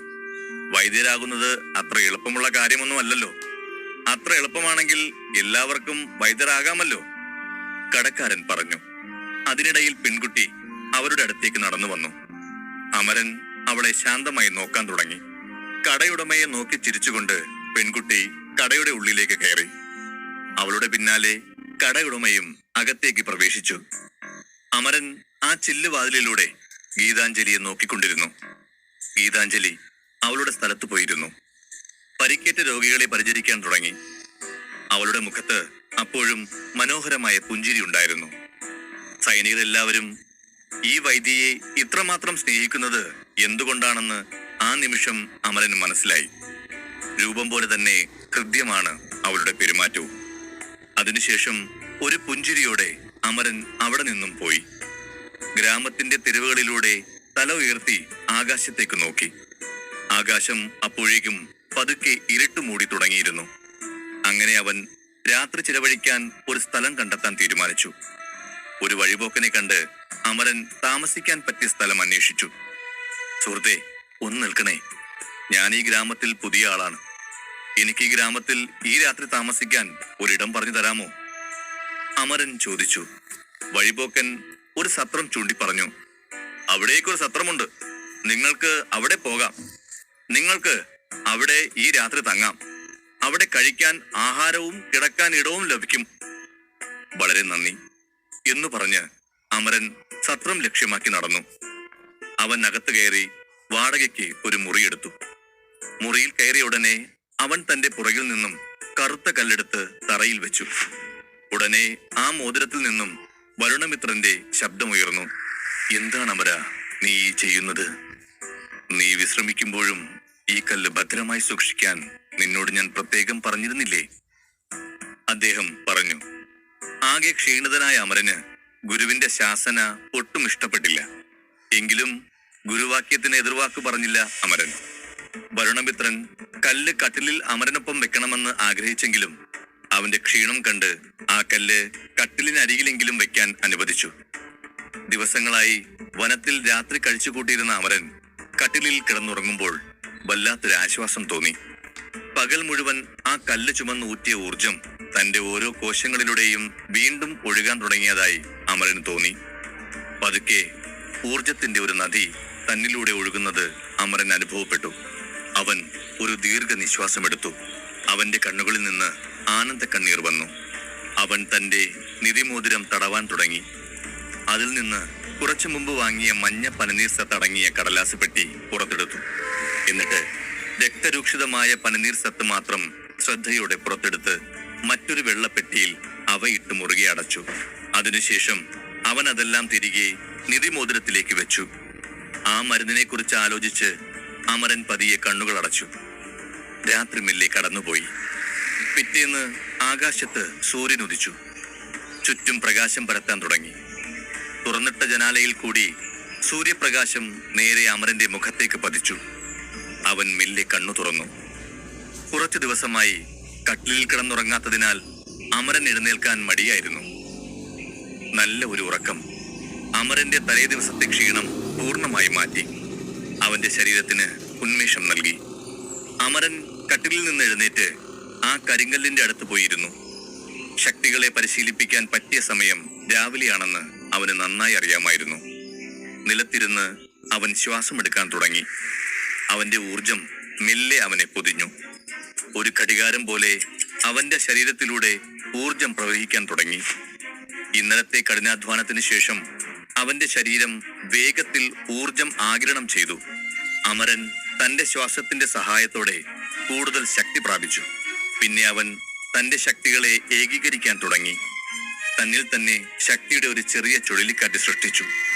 ഏകദേശം 1 മണിക്കൂറോളം അവന്റെ പരിശീലനം നീണ്ടു. സൂര്യപ്രകാശം മുറിയിലാകെ പരന്നതിനാൽ തന്റെ പരിശീലനം അവസാനിപ്പിക്കാൻ അവൻ തീരുമാനിച്ചു. അമരൻ മെല്ലെ വീണ്ടും കണ്ണുകൾ തുറന്നു. ഇതേ വേഗതയിൽ പരിശീലിച്ചാൽ 6 മാസം കൊണ്ട് മറ്റൊരു നക്ഷത്രത്തിലെത്താം. ഈ പരിശീലനം വളരെ പ്രയാസമേറിയതാണെങ്കിലും വളരെ പ്രയോജനകരമാണ്. ഗുരു പറഞ്ഞത് അത്യന്തം വാസ്തവമാണ്. അമരൻ ചിന്തിച്ചു. അതിനുശേഷം അവൻ എഴുന്നേറ്റ് നിന്ന് സൂര്യനെ നോക്കി ആവേശത്തോടെ പറഞ്ഞു, ഇനി ഞാൻ മാന്ത്രിക മൃഗങ്ങളെ കാണും. കാരണം ഞാനിപ്പോൾ വനത്തിന്റെ പ്രധാന ഭാഗത്തേക്ക് പ്രവേശിക്കാൻ പുറപ്പെടുകയാണ്. പിന്നെ ഒരു ദീർഘനിശ്വാസം എടുത്ത് കുനിഞ്ഞ് ആ വലിയ കല്ല് വീണ്ടും മുതുകിൽ കെട്ടി പുറത്തേക്കിറങ്ങി. ഗ്രാമപാതയിലൂടെ നടക്കുകയായിരുന്ന അമരൻ ഇന്ന് മാന്ത്രിക മൃഗങ്ങളുള്ള ഭാഗത്തേക്ക് പോകുന്നതിനാൽ വളരെ ആവേശത്തിലായിരുന്നു. പ്രധാന വനപ്രദേശത്ത് മാത്രം കാണപ്പെടുന്ന മാന്ത്രിക മൃഗങ്ങളെ ഏറ്റവും അപകടകാരിയായി കണക്കാക്കുന്നു. ഗുരു, ഗുരു, അവൻ മോതിരത്തിലേക്ക് നോക്കി വിളിച്ചു. എന്താ അമര, നീ മാന്ത്രിക മൃഗങ്ങളെ കാണാൻ പോവുകയാ? ധൃതിയായില്ലേ? വല്ലാത്ത ആവേശത്തിലാണ്. കാണുമെന്നൊരു പ്രതീക്ഷയുണ്ടാകുന്നത് നല്ലതാണ്. വരുണമിത്രൻ പറഞ്ഞു. എന്റെ ആത്മവിശ്വാസം നിങ്ങളാണ് ഗുരു. ഈ കാട്ടിൽ ആരെങ്കിലും ഒറ്റയ്ക്ക് പോയാൽ മാന്ത്രിക മൃഗം ആക്രമിക്കും. ഞാൻ ഒറ്റയ്ക്ക് പോകും. നിങ്ങളാണ് എന്റെ ഗുരു. എന്താപത്തുണ്ടായാലും അങ്ങ് വന്നെന്നെ രക്ഷിക്കുമെന്നത് എന്റെ പ്രതീക്ഷയാണ്. അമരൻ പറഞ്ഞു. അമര, ഒരു കാര്യം പ്രത്യേകം ശ്രദ്ധിച്ചാൽ മതി. പരിശീലനത്തിന്റെ തുടക്കത്തിൽ ഞാൻ പറഞ്ഞത് വീണ്ടും ഞാൻ പറയാൻ പോകുന്നു. നിങ്ങളുടെ ജീവൻ അപകടത്തിലാകുന്ന നിമിഷം വരെ ഞാൻ നിങ്ങളെ സഹായിക്കില്ല. അത്തരമൊരു സാഹചര്യം നേരിടേണ്ടി വരുന്നത് വരെ നിങ്ങൾ സ്വയം തരണം ചെയ്യണം. വരുണമിത്രൻ വ്യക്തമായി പറഞ്ഞു. നടന്ന് അമരൻ ഗ്രാമത്തിന്റെ അങ്ങേയറ്റം വരെ എത്തി. ഇവിടെ നിന്നും കാടിന്റെ പ്രധാന ഭാഗം തുടങ്ങാൻ പോവുകയാണ്. അവിടെ ധാരാളം പട്ടാളക്കാർ തടിച്ചുകൂടിയിരിക്കുന്നത് അമരന്റെ ശ്രദ്ധയിൽപ്പെട്ടു. എല്ലാവരും ആരെയോ പേര് വിളിക്കുന്നുണ്ട്. അവരുടെ ശബ്ദത്തിൽ വേദനയും കണ്ണുകളിൽ കണ്ണീരും ഉണ്ടായിരുന്നു. അമര, അവർ കരയുന്നത് എന്തിനാണെന്നറിയാമോ? ഇന്നലെ രാത്രി സുരക്ഷയ്ക്കായി പോയ ചില യോദ്ധാക്കൾ തിരികെ വന്നിട്ടില്ല. ആ ആളെ തേടിക്കരയുകയാണ് മറ്റുള്ളവർ. വരുണമിത്രൻ പറഞ്ഞു. അമരൻ ഉടൻ തന്നെ ഒരു യോദ്ധാവിനെ വിളിച്ചു. സുഹൃത്തെ, എന്താ സുഹൃത്തെ, എന്തിനാ കരയുന്നത്? സുരക്ഷയ്ക്കായി പോയ ആർക്കെങ്കിലും എന്തെങ്കിലും അപകടം പറ്റിയോ? ആ അതെ സുഹൃത്തെ, ഒരാൾ തിരിച്ചു വന്നിട്ടില്ല. ഞങ്ങൾക്ക് ഇതൊക്കെ ശീലമാണ്. ആകെ 3 സംഘങ്ങളുണ്ട്. ആദ്യത്തെ സംഘം കർശനമായ സുരക്ഷ ഉറപ്പാക്കുന്നവരാണ്. ഈ സംഘത്തിൽ 100ഓളം യോദ്ധാക്കൾ ഉണ്ടാവും. ഇതിലെല്ലാവരും അപരാജിതന്റെ തലത്തിലായിരിക്കണം. സംഘത്തിന്റെ നേതാവ് മഹായോഗി സ്ഥാനത്തായിരിക്കും. ഏറ്റവും ശക്തമായ സംഘം ഇതാണ്. സുരക്ഷയ്ക്ക് പോയവർ വനത്തിൽ നിന്ന് തിരിച്ചു വരുമ്പോൾ ചിലരെ കാണാതാവും. അല്ലെങ്കിൽ വരുന്നവർ തീരെ ദുർബലമായ അവസ്ഥയിൽ വരും. ഈ കൂട്ടത്തിലെ ഭൂരിഭാഗം ആളുകളും പുതുമുഖങ്ങളായിരിക്കും. ഇന്ന് കാണുന്നവനെ നാളെ കാണണമെന്നില്ല. യോദ്ധാവ് താങ്കളുടെ സംഘത്തിന്റെ നിസ്സഹായ അവസ്ഥ പറഞ്ഞു. അമരൻ നിശ്ചലനായി യോദ്ധാക്കളെ നോക്കി. മാന്ത്രിക മൃഗവനത്തിന്റെ പ്രധാന ഭാഗത്തേക്ക് ഏത് യോദ്ധാക്കൾ തന്നെ അനുഗമിക്കും എന്ന് ആശ്ചര്യപ്പെട്ടു. ഈ വിഷയത്തിൽ അശ്രദ്ധ കാണിക്കാൻ അമരൻ ആഗ്രഹിച്ചില്ല. കാരണം ഇത്രയും അപകടകരമായ ഒരു പ്രദേശത്തേക്ക് പോകാൻ ഏറ്റവും നല്ല യോദ്ധാവ് തന്റെ കൂടെ ഉണ്ടായിരിക്കണമെന്ന് അവൻ ആഗ്രഹിച്ചു. യോദ്ധാക്കളെ സസൂക്ഷ്മം വീക്ഷിക്കുന്നതിനിടയിൽ പെട്ടെന്ന് ഒരു അറിയിപ്പ് കേട്ടു. പനിനീർ ഔഷധശാലയിലെ ഒരാളാണ് അറിയിപ്പ് നൽകുന്നത്. അയാൾ ഉച്ചത്തിൽ പറഞ്ഞു. ഞങ്ങൾ പനിനീർ ഔഷധശാല സ്ഥിതി ചെയ്യുന്ന മാന്ത്രിക മൃഗവനത്തിന്റെ പ്രധാന ഭാഗത്തേക്ക് പോവുകയാണ്. ഔഷധ സസ്യങ്ങൾ എടുക്കാൻ വൈദ്യഗീതാഞ്ജലിയും ഉണ്ടാവും. അതിനാൽ കാവൽ വരാൻ ആഗ്രഹിക്കുന്ന സൈനികർ ഉടൻ തന്നെ മുന്നോട്ട് വന്ന് അവരെ കുറിച്ച് പറയാം. ഈ വാഹനത്തിൽ 50 പേർക്ക് ഇരിക്കാനുള്ള സ്ഥലമേ ഉള്ളൂ. അതുകൊണ്ട് വേഗം പേര് നൽകേണ്ടതാണ്. ആദ്യം വരുന്നവർക്ക് മുൻഗണന. 2 നക്ഷത്രമുള്ള അപരാജിതർക്ക് മാത്രമേ ഇതിൽ പങ്കെടുക്കാൻ അനുമതിയുള്ളൂ. അതുകൊണ്ട് വേഗം വരൂ, പേര് തരൂ, അയാൾ പ്രഖ്യാപിച്ചു. ഈ അറിയിപ്പ് കേട്ടപ്പോൾ അവിടെയുള്ള യോദ്ധാക്കളെല്ലാം പെട്ടെന്ന് നിശബ്ദരായി പരസ്പരം നോക്കാൻ തുടങ്ങി. 2-ലധികം നക്ഷത്രങ്ങൾ ഉണ്ടെന്നറിഞ്ഞ് യോദ്ധാക്കൾ ഉടൻ തന്നെ വൈദ്യരുടെ അടുത്തേക്ക് ഓടി. പേര് നൽകാനായി യോദ്ധാക്കൾ ഓടുന്നത് കണ്ടയുടനെ അമരന്റെ മനസ്സിൽ ഒരു ആശയം ഉടലെടുത്തു. പിന്നെ അവനും അവിടേക്ക് ഓടി. ഇവർക്കൊപ്പം പോകുമ്പോൾ സുരക്ഷിതമാണ്. ഇത്രയും ആളുകൾ ഉള്ളപ്പോൾ ജീവൻ രക്ഷിക്കാനുള്ള സാധ്യത കൂടുതലാണ്. വഴിയിൽ എവിടെയെങ്കിലും സുരക്ഷിതമായ ഇടം കിട്ടിയാൽ ഇവരിൽ നിന്നും വേർപെടാം എന്ന് കരുതി അമരൻ ഓടി. അപ്പോഴേക്കും ഒരുപാട് യോദ്ധാക്കൾ പേര് നൽകേണ്ടിടത്ത് തടിച്ചുകൂടിയിരിക്കുന്നത് അമരൻ കണ്ടു. ഗീതാഞ്ജലി ഒപ്പമുള്ളത് കൊണ്ടാണ് ഇവിടെ ഇത്ര തിരക്കെന്ന് അമരന് മനസ്സിലായി. 50 പട്ടാളക്കാർ മതിയെന്ന് അവർ പ്രഖ്യാപിച്ചിരുന്നു. എങ്കിലും അവിടെ ആളുകൾ കൂടിയിരുന്നു. പേരുകൾ പറയാൻ അവർ പരസ്പരം മത്സരിച്ചു. അപ്പോൾ മരുന്ന് കടക്കാരൻ വിളിച്ചു പറഞ്ഞു, 49 പേരുകൾ ലഭിച്ചു കഴിഞ്ഞു. അവസാനമായി ഇനി ഒരാൾക്കുള്ള അവസരം മാത്രമേ ഉള്ളൂ. അപ്പോൾ അമരൻ യോദ്ധാക്കളുടെ ഇടയിൽ നിന്ന് കൈയുയർത്തി പറഞ്ഞു, ഞാനും വരാം നിങ്ങൾക്കൊപ്പം. ഇത് കണ്ടവരെല്ലാം ചിരിച്ചു. മരുന്ന് കടക്കാരനും ചിരിച്ചുകൊണ്ട് അമരനെ നോക്കി പറഞ്ഞു, 2 നക്ഷത്രം എന്നല്ല പറഞ്ഞത്, 2 നക്ഷത്രമുള്ള അപരാജിതൻ എന്നാണ് പറഞ്ഞത്. നിങ്ങൾ ശരിക്കും കേട്ടില്ലെന്ന് തോന്നുന്നു എന്ന് പറഞ്ഞ് അയാൾ ചിരിച്ചു. പക്ഷേ ഇത് കേട്ടിട്ടും അമരൻ മുന്നോട്ട് നീങ്ങിക്കൊണ്ടിരുന്നു. അപ്പോൾ മറ്റു ചില യോദ്ധാക്കൾ അമരനെ കൈകൊണ്ട് തടഞ്ഞ് പിന്നിലേക്ക് തള്ളിയിട്ട് പറഞ്ഞു, സഹോദരാ, മടങ്ങിപ്പോകൂ, ഞങ്ങളുടെ വിലപ്പെട്ട സമയം നഷ്ടപ്പെടുത്തരുത്. അതിനുശേഷവും അമരൻ പടയാളികളെ അവഗണിച്ച് ശാന്തനായി മുന്നോട്ട് വന്ന് ഒരു മരത്തിനടുത്ത് നിന്നു. മരത്തിനടുത്ത് വന്ന അമരൻ പെട്ടെന്ന് മുഷ്ടി ചുരുട്ടി അതിൽ നിന്ന് മഞ്ഞപ്രകാശം പതിയെ പ്രവഹിച്ചു. വലിയ ശബ്ദത്തോടെ അമരൻ പെട്ടെന്ന് മരത്തിലടിച്ചു. ആ പ്രഹരത്തിന്റെ അവസാനം എല്ലാവരുടെയും കൺമുന്നിൽ പൊടി ഉയർത്തി ആ മരം പതിയെ നിലം പതിച്ചു.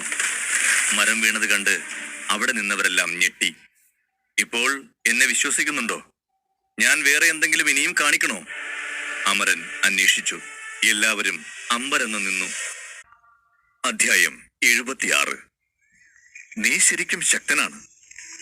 അമരന്റെ ശക്തി പ്രകടനം കണ്ട് മരുന്ന് കടയിൽ നിന്ന് വന്നയാൾ അമ്പരപ്പോടെ അവനോട് പറഞ്ഞു, സഹോദര, നീ ശരിക്കും ശക്തനാണ്. ഇത്ര ചെറുപ്പത്തിൽ 2 നക്ഷത്രങ്ങളുള്ള അപരാജിതനാകുന്നതൊന്നും ഒരു സാധാരണ കാര്യമല്ല. സത്യം പറഞ്ഞാൽ നിങ്ങളൊരു അത്ഭുതമാണ്. നിങ്ങൾ ഇത്ര ശക്തനായിരിക്കുമെന്ന് ഞാൻ കരുതിയിരുന്നില്ല. ശരി ശരി, വരൂ, ആ അവസാന ഊഴം നിങ്ങൾക്കുള്ളതാണ്. അദ്ദേഹം കടലാസിൽ അമരന്റെ പേരെഴുതി ചേർത്തു. എന്നിട്ട് നിബന്ധനകൾ പറഞ്ഞു തുടങ്ങി. നോക്കൂ സഹോദര, നീ ഈ ഗ്രാമത്തിൽ പുതിയ ആളാണെന്ന് തോന്നുന്നു.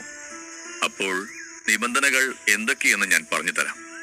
നന്നായി ശ്രദ്ധിച്ചു കേട്ടോളൂ. വനത്തിൽ പോകുന്നതിന് നിനക്ക് 500 സ്വർണ്ണ നാണയം തരും. നിന്റെ പണി പച്ചമരുന്നുകൾ ശേഖരിക്കാൻ ഞങ്ങളെ സഹായിക്കുക എന്നതാണ്. പകുതി തുക ഞാൻ ഇപ്പോൾ തരാം.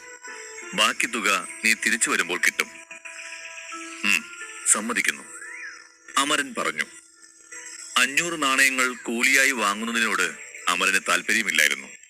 കാടിന്റെ പ്രധാന ഭാഗത്ത് സുരക്ഷിതമായ ഒരു സ്ഥലത്തെത്തും വരെ അവനെ അനുഗമിക്കാൻ കുറച്ച് യോദ്ധാക്കൾ വേണം, അത്രമാത്രമേ അവന്റെ മനസ്സിലുണ്ടായിരുന്നുള്ളൂ. അതുകൊണ്ട് മറ്റൊന്നും ആലോചിക്കാതെ അവൻ സമ്മതിച്ചു. അവസാന സ്ഥാനം ഒരു യുവാവ് കൈയടക്കിയത് കണ്ട് സങ്കടത്തോടെ മറ്റു യോദ്ധാക്കൾ സ്ഥലം വിട്ടു. എന്നാൽ അവിടം വിടുമ്പോൾ എല്ലാവരും അമരനെ ദേഷ്യത്തോടെ നോക്കി. ഇത്രയും ചെറുപ്പത്തിലെ ശക്തനായ യുവാവിൽ എല്ലാവരും അത്ഭുതപ്പെട്ടു. അതിലേറെ അസൂയയായിരുന്നു. അതിനുശേഷം അമരൻ നിരവധി യോദ്ധാക്കൾക്കൊപ്പം മാന്ത്രിക മൃഗങ്ങളുടെ വനത്തിന്റെ പ്രധാന ഭാഗത്തേക്ക് പോകാൻ തുടങ്ങി. അമരൻ പട്ടാളക്കാർക്കൊപ്പം കൊടുങ്കാട്ടിലൂടെ നടന്നു പോവുകയായിരുന്നു. ചുറ്റും നിശബ്ദത തളം കെട്ടി നിന്നു. പക്ഷികളുടെയും പ്രാണികളുടെയും കരച്ചിൽ മാത്രം എവിടെയും കേൾക്കാമായിരുന്നു. ചിത്രശലഭങ്ങൾ ചിറകടിച്ചുയർന്നു. നിബിഡമായ വനം, അതിനുള്ളിൽ അഗാധമായ ഒരു അപകടം ഒളിച്ചിരിക്കുന്നത് പോലെ ഭീതി പരത്തുന്നുണ്ടായിരുന്നു. വരാനിരിക്കുന്ന ഏതാപത്തിനെയും നേരിടാൻ തയ്യാറായി നിൽക്കുന്ന ഏതാനും യോദ്ധാക്കളെ കയ്യിൽ ആയുധങ്ങളുമായി അവിടെയും ഇവിടെയും കാണപ്പെട്ടു. എല്ലാ യോദ്ധാക്കളും വർഷങ്ങളായി അവിടെ സുരക്ഷ നിരീക്ഷിച്ചുകൊണ്ടിരുന്നതിനാൽ ആ വനത്തെ അതിജീവിക്കാൻ ഓരോ ചുവടിലും ജാഗ്രത പാലിക്കുക എന്നതാണ് ഏറ്റവും പ്രധാനമെന്ന് അവർക്കെല്ലാം അറിയാമായിരുന്നു. അതേസമയം അമരൻ തന്റെ മുതുകിൽ ഒരു കറുത്ത കല്ല് ചുമന്നുകൊണ്ടിരുന്നു. അതിനാൽ ആ കല്ല് അവന്റെ ഊർജം നിരന്തരം വലിച്ചെടുക്കുകയും അമരൻ നടക്കാൻ വളരെ പ്രയാസപ്പെടുകയും ചെയ്തു. ഓരോ ചുവടും മുമ്പത്തതിനേക്കാൾ ഭാരമുള്ളതായി അവൻ അനുഭവപ്പെട്ടു. കുറച്ചു ദൂരം സഞ്ചരിച്ചപ്പോഴേക്കും അമരൻ വിയർത്തു കുളിച്ചു. ഒരിടത്തു നിന്നുകൊണ്ട് മുഖത്തെ വിയർപ്പ് തുടച്ച അവൻ തിരിഞ്ഞ് യോദ്ധാക്കളുടെ സംഘത്തെ നോക്കി. അമരന്റെ കണ്ണുകൾ പെട്ടെന്ന് വെള്ളവസ്ത്രധാരിയായ വൈദ്യവനിതയിൽ പതിഞ്ഞു. യോദ്ധാക്കൾക്കിടയിൽ നടന്നു വരുന്ന അവൾ ഒരു മാലാഖയെ പോലെ തോന്നിച്ചു. അവളുടെ നെറ്റിയിലൂടെ വിയർപ്പ് തുള്ളികൾ ഒലിച്ചിറങ്ങുന്നുണ്ടായിരുന്നു. അതൊരു തൂവാല കൊണ്ട് സ്വയം തുടച്ചു. ഒരു നേരിയ ശ്വാസത്തോടെ അവൾ യോദ്ധാക്കൾക്കൊപ്പം നടന്നു. ഭൂരിഭാഗം യോദ്ധാക്കളുടെയും കണ്ണുകൾ അവളിലായിരുന്നു. ഒരു യോദ്ധാവ് മാത്രം സംഘത്തിൽ നിന്ന് പിരിഞ്ഞ് കുറച്ചു മുന്നോട്ട് വന്നു. എന്നിട്ട് തലകുനിച്ച് അവളോടെന്തോ മന്ത്രിച്ചു. പക്ഷെ അവൾ ആ യുവാവിനെ അവഗണിച്ചുകൊണ്ട് ഒന്നും പറയാതെ മുന്നോട്ട് നടന്നു. അയാൾ മറ്റു യോദ്ധാക്കളെ നോക്കി പറഞ്ഞു, ചെന്നായ സംഘത്തിലെ യോദ്ധാക്കളെ, നമ്മൾ വളരെ അപകടകരമായ സ്ഥലത്തേക്ക് പോകുകയാണ്. അതിനാൽ എല്ലാവരും വളരെയേറെ ജാഗ്രത പാലിക്കുക, അല്ലെങ്കിൽ ജീവൻ തന്നെ നഷ്ടപ്പെട്ടേക്കാം. ഇത് കേട്ട് പല യോദ്ധാക്കളും ഒരുമിച്ച് മനസ്സിലായി എന്ന് ഒരേ സ്വരത്തിൽ വിളിച്ചു പറഞ്ഞു. സൈനികർക്ക് മുന്നറിയിപ്പ് നൽകിയ ശേഷം യോദ്ധാവ് പുഞ്ചിരിയോടെ ഗീതാഞ്ജലിക്കരികിലേക്ക് നടക്കാൻ തുടങ്ങി. അപ്പോഴേക്കും അമരനും സുരക്ഷാ സംഘത്തിന്റെ ഭാഗമായി കഴിഞ്ഞിരുന്നു. ഗീതാഞ്ജലിക്കരികിൽ നടക്കുന്ന യുവാവിനെ അമരൻ നോക്കുകയായിരുന്നു. അപ്പോഴാണ് പിന്നിൽ നിന്ന് ചില യോദ്ധാക്കൾ സംസാരിക്കുന്ന ശബ്ദം കേട്ടത്. പിതാവ് നേതാവാണെന്നത് മുതലെടുക്കുകയാണ് ഈ യുവാവ്. ഇതൊക്കെ ചെയ്ത് ആ പെൺകുട്ടിയുടെ മനസ്സിലിടം പിടിക്കാൻ ശ്രമിക്കുന്നു, മണ്ടൻ, അവർ മന്ത്രിച്ചു. അമരൻ പോരാളികളുടെ ശബ്ദത്തിൽ നിന്നും അവനുമേലുള്ള അസൂയ തിരിച്ചറിഞ്ഞു. പിന്നെ എന്തൊക്കെയോ ആലോചിച്ചുകൊണ്ട് അമരനും വേഗം നടന്ന് യോദ്ധാവിന്റെ അടുത്തേക്ക് വന്നു. അടുത്തെത്തിയപ്പോൾ അമരന്റെ കണ്ണുകൾ യോദ്ധാവിന്റെ നെഞ്ചിലെ തിരിച്ചറിയൽ രേഖയിൽ പതിഞ്ഞു. അതിൽ ഒറ്റക്കണ്ണുള്ള ചെന്നായുടെ ചിത്രം വരച്ചു വെച്ചിരുന്നു. അതിനുശേഷം അയാൾ തിരിഞ്ഞ് മറ്റ് സൈനികരെ നോക്കി. ആ സംഘത്തിലെ 30ഓളം യോദ്ധാക്കൾ നെഞ്ചിൽ അതേ ചിഹ്നം ധരിച്ചിരിക്കുന്നത് അവൻ ശ്രദ്ധിച്ചു.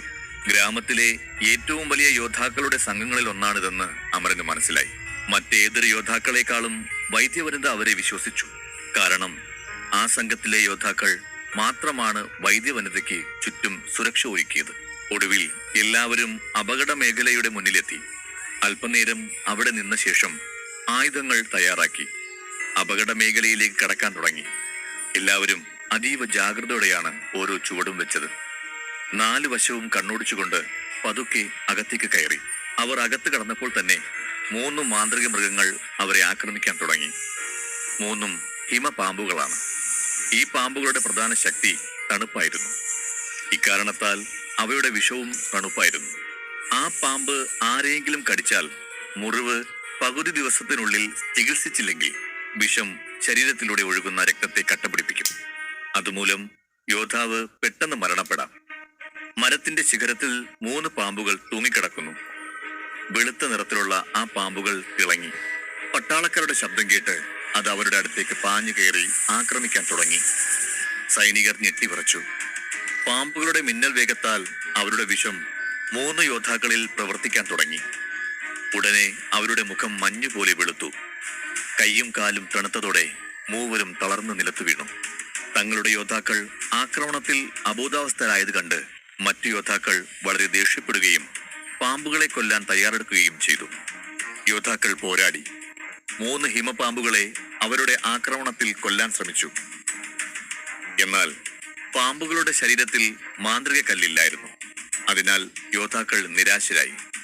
ചില യോദ്ധാക്കൾ മുറിവേറ്റ യോദ്ധാക്കളെ വൈദ്യവനിതയ്ക്ക് അരികിലേക്ക് കൊണ്ടുപോയി. അവരുടെ ശരീരത്തിൽ നിന്ന് പാമ്പിന്റെ വിഷം വേർതിരിച്ചെടുക്കാൻ അവർക്ക് മാത്രമേ കഴിയൂ. പാമ്പുകളുടെ ആക്രമണത്തെ തുടർന്ന് യോദ്ധാക്കൾ കൂടുതൽ ജാഗ്രത പുലർത്തിയിരുന്നു. മാന്ത്രിക മൃഗങ്ങളാൽ നിറഞ്ഞ പ്രദേശമായതിനാൽ കൂടുതൽ മൃഗങ്ങൾ വരാൻ സാധ്യതയുണ്ടെന്ന് അവർക്കറിയാമായിരുന്നു. അതിനുശേഷം അരക്കാതം അവർ കരുതലോടെ നടന്നെങ്കിലും ആ ദൂരത്തിന്റെ മധ്യത്തിൽ സൈനികരെ 3 തവണ മാന്ത്രിക മൃഗങ്ങൾ ആക്രമിച്ചു.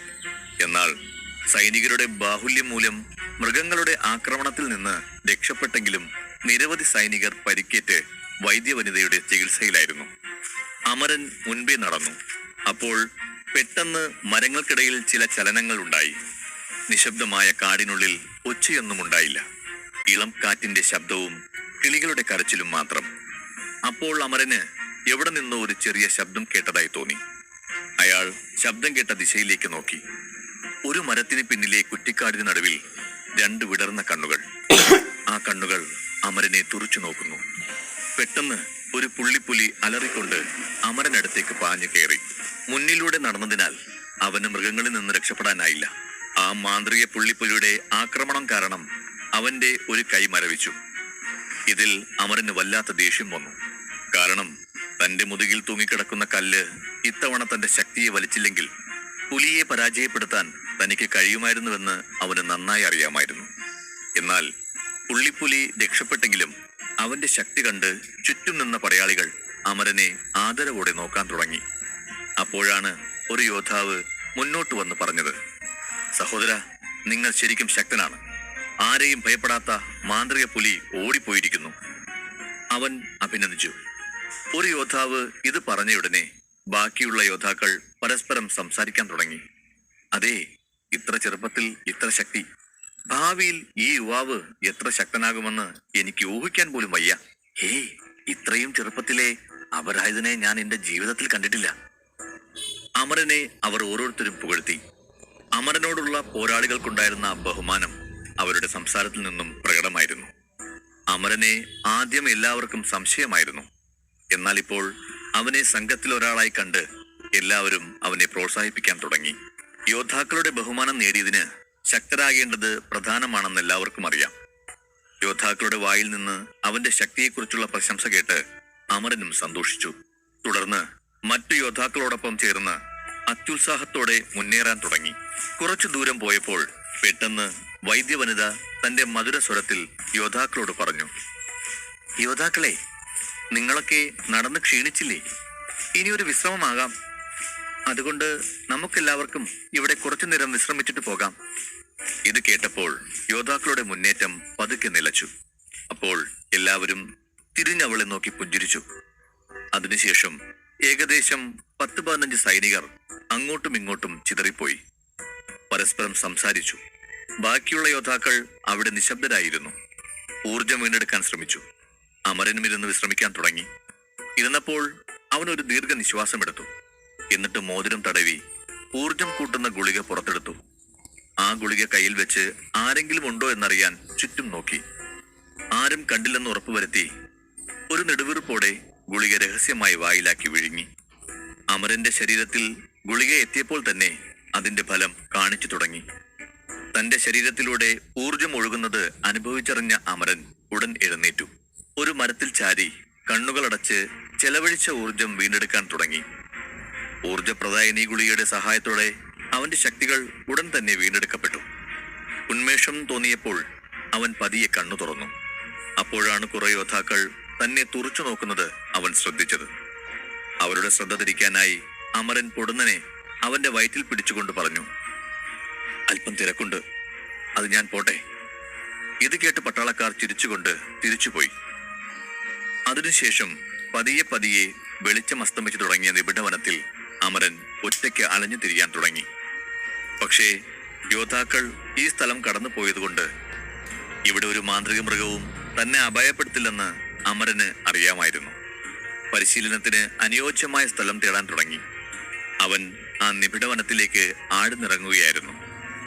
നടക്കുന്നതിനിടയിൽ പെട്ടെന്ന് അയാൾക്ക് മനസ്സിലായി കൊടുംകാടിന്റെ ഏതോ അറ്റത്താണ് താൻ വന്നിരിക്കുന്നതെന്ന്. അവിടെ താൻ ഒരു കുന്നിൻ മുകളിലാണെന്ന് അമരന് മനസ്സിലായി. അതിനരികിൽ വളരെ ആഴത്തിലുള്ള ഒരു തോട്, നിറയെ പച്ചപ്പ് നിറഞ്ഞ് അതിമനോഹരമായി അത് കാണപ്പെട്ടെങ്കിലും അതിന്റെ ആഴം കണ്ടപ്പോൾ അമരന്റെ തല കറങ്ങി തുടങ്ങി. അപ്പോൾ ആ കുന്നിൻ വശത്ത് ഒരു വെളുത്ത പൂവ് തിളങ്ങുന്നത് അവൻ കണ്ടു. ഉടനെ അവൻ ആ പൂവിന്റെ അടുത്തേക്ക് നീങ്ങി. അതിന്റെ അടുത്ത് ചെന്ന് അതിന്റെ ഭംഗി ആസ്വദിക്കാൻ തുടങ്ങി. ആ വെളുത്ത പൂവിന് നടുവിൽ മരുന്ന് മണമുള്ള ഒരു ചുവന്ന പഴം മറഞ്ഞിരിക്കുന്നത് കണ്ടു. എന്നിട്ട് പൂ പറിക്കാൻ മെല്ലെ കൈ നീട്ടിയപ്പോൾ ഒരു വെളുത്ത കൈ മിന്നൽ വേഗത്തിൽ വന്ന് പൂ പറിക്കുന്നത് അമരൻ കണ്ടു. ഇരുവരുടെയും കൈകൾ ഒരുമിച്ച് തടവി. അതേസമയം രണ്ടുപേർക്കും ശരീരത്തിലൂടെ മിന്നൽ പിണരുകൾ പായുന്നത് പോലെ തോന്നി. ഉടനെ ആ വെളുത്ത കൈ അവനെ പെട്ടെന്ന് പിന്നിലേക്ക് വലിച്ചു. അമരൻ തിരിഞ്ഞു നോക്കി. ആ കൈകളുടെ ഉടമ ഗീതാഞ്ജലിയാണെന്ന് അമരന് മനസ്സിലായി. അവരുടെ കണ്ണുകൾ തമ്മിൽ കൂട്ടിമുട്ടി. രണ്ടുപേരും കുറച്ചു നിമിഷങ്ങൾ പരസ്പരം ഇമവെട്ടാതെ നോക്കി. മറ്റേതോ ലോകത്ത് എവിടെയോ വഴിതെറ്റിയവരെ പോലെ നിന്ന ഇരുവരെയും ഇളം കാറ്റ് മെല്ലെ തഴുകി സ്വബോധത്തിലേക്ക് കൊണ്ടുവന്നു. അവളുടെ മുടിയിഴകൾ കാറ്റിൽ പാറിപ്പറന്നു. അപ്പോൾ കയ്യിലെ പൂവ് അവളുടെ കയ്യിൽ നിന്നും വഴുതി കിടങ്ങിലേക്ക് വായുവിൽ പറന്നു. അത് കിടങ്ങിലേക്ക് പറന്ന് കിടങ്ങിന്റെ അരികിൽ നിന്നു. അവൾ ഓടിച്ചെന്ന് അത് കയ്യിൽ പിടിച്ചെഴുന്നേറ്റു. അപ്പോൾ പെട്ടെന്നവൾ നിന്നിരുന്ന സ്ഥലം അനിയന്ത്രിതമായി ഇടിഞ്ഞു വീഴാൻ തുടങ്ങി. അവളുടെ ശരീരവും കുലുങ്ങി. അവൾ കുഴിയിൽ വീഴാൻ പോയി. പക്ഷേ അവൾ കുഴിയിൽ വീഴും മുമ്പ് അമരൻ അവളുടെ കൈ മുറുകെ പിടിച്ചു. അമരന്റെ കൈ പിടിച്ചുകൊണ്ട് ഗീതാഞ്ജലി വായുവിൽ തൂങ്ങിക്കിടക്കുകയായിരുന്നു. അവളുടെ ശ്വാസത്തിന് വല്ലാത്തൊരു ഭാരമേറി. അവൾ പരിഭ്രാന്തിയോടെ കിടങ്ങിലേക്ക് നോക്കി. പൂവപ്പോഴും അവളുടെ കയ്യിലുണ്ടായിരുന്നു. അവൾ നേരിയ ഭയത്തോടെ തന്റെ മധുരസ്വരത്തിൽ ചോദിച്ചു, നിനക്ക് എന്നെ വലിച്ചു കയറ്റാൻ കഴിയുമോ? അവൾ ഭയത്തോടെ നിഷ്കളങ്കമായി ചോദിച്ചപ്പോൾ അമരൻ അവൾക്കു നേരെ കണ്ണുകൾ ചിമ്മുകയും പെട്ടെന്ന് അവളെ വലിച്ചു കയറ്റുകയും ചെയ്തു. കയറി വന്നയുടനെ അവൾ അമരന്റെ കൈവിട്ടു. പതിഞ്ഞ സ്വരത്തിൽ അവനോട് നന്ദി പറഞ്ഞു. വളരെ നന്ദി, കൃത്യസമയത്ത് നീ എന്നെ രക്ഷിച്ചു. അവൾ അമരനെ സൂക്ഷിച്ചു നോക്കാൻ തുടങ്ങി. നീ എവിടെ നിന്നും വരുന്നു? അവൾ അമരനോട് ചോദിച്ചു. ഞാൻ ഈ സുരക്ഷാ യോദ്ധാക്കൾക്കൊപ്പം വന്നതാണ് എന്ന് പറഞ്ഞവൻ അവളുടെ നേരെ നിന്നും നോട്ടം തിരിച്ചു. അവന്റെ ശ്രദ്ധ ഇപ്പോൾ പരിശീലനത്തിലായിരുന്നു. എന്നാൽ ഗീതാഞ്ജലി വീണ്ടും അവനോടൊരു ചോദ്യം ചോദിച്ചു. ഞാൻ എന്തിനാണ് ഈ പൂ പറിക്കാൻ വന്നതെന്ന് നിങ്ങൾക്കറിയാമോ? അതിന്റെ പഴം എന്താണെന്ന് നിങ്ങൾക്കറിയാമോ?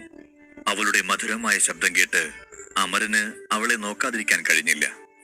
അവൻ ചിരിച്ചുകൊണ്ട് പറഞ്ഞു, ഇത് അപൂർവമായ പഴമാണ്. ഇത് കാട്ടിൽ മാത്രമേ ലഭിക്കൂ. മാന്ത്രിക പക്ഷികൾ കഴിക്കുന്ന ഇത് കിട്ടാൻ വളരെ ബുദ്ധിമുട്ടാണ്. ഇത് കടയിൽ വിറ്റാൽ നിങ്ങൾക്ക് ലഭിക്കും 4000 സ്വർണ്ണ നാണയങ്ങൾ, ശരിയല്ലേ? അമരൻ ചോദിച്ചു. അമരനിൽ നിന്ന് പഴത്തെപ്പറ്റി ഇത്രയും കേട്ടപ്പോൾ അവൾ ഒന്ന് കുഴങ്ങി. അവൾ ചിരിച്ചുകൊണ്ട് തുടർന്നു, നീ പറഞ്ഞത് ശരിയാണ്. ഇങ്ങനെയുള്ള വിവിധ ഔഷധ സസ്യങ്ങൾ എങ്ങനെ തിരിച്ചറിയുമെന്ന് നിങ്ങൾക്കറിയാമോ? അമരൻ പറഞ്ഞു, കുറച്ചു ദിവസങ്ങൾക്ക് മുമ്പ് ഞാൻ സസ്യങ്ങളെ തിരിച്ചറിയാൻ തുടങ്ങി. ഇപ്പോൾ എനിക്ക് കുറച്ചറിയാം. അത് കേട്ട് പുഞ്ചിരിച്ചുകൊണ്ട് അവൾ പറഞ്ഞു, ശരിക്കും കൊള്ളാം. ഈ പഴം എനിക്ക് കിട്ടാൻ കാരണം നിങ്ങളാണ്. കൃത്യസമയത്ത് നീ എന്നെ സഹായിച്ചു. ഗീതാഞ്ജലിയുടെ വാക്കുകൾ കേട്ട് അമരൻ അവളുടെ കണ്ണുകളിലേക്ക് നോക്കി. അധ്യായം 77. അമരനും ഗീതാഞ്ജലിയും മാന്ത്രിക പുഷ്പത്തെക്കുറിച്ച് സംസാരിച്ചു. നിങ്ങൾ സഹായിച്ചത് കൊണ്ട് മാത്രമാണ് എനിക്ക് ഈ പഴം ലഭിച്ചത്. അതുകൊണ്ട് ഈ ഔഷധഫലം നിങ്ങൾ എടുത്തുകൊള്ളൂ.